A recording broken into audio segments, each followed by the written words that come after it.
В эти минуты в торговых точках республики идут массовые рейды на соблюдение масочного режима. Сотрудники полиции, Росгвардии и МЧС проверяют продавцов и покупателей. Так, в Сыктывкаре 10 оперативных групп выдвинулись в торговые центры и небольшие магазины. Напомню, в Коми действует режим повышенной готовности. Посещение общественных мест без средств индивидуальной защиты категорически запрещено. Нарушителям грозят большие штрафы.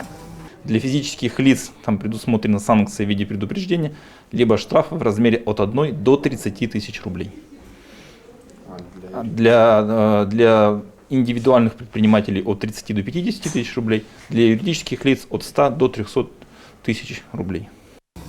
Как отметил Алексей Сташов, полицейские отныне будут строже относиться к нарушителям масочного режима. Если ранее покупатели и продавцы могли отделаться устным внушением, то сейчас поблажек не будет. В Коми число инфицированных не уменьшается. К требованиям носить маски и перчатки в общественных местах люди по-прежнему относятся легкомысленно, подвергая опасности и себя, и окружающих. Впредь подобные рейды полиция, Росгвардия и МЧС будут устраивать на постоянной основе.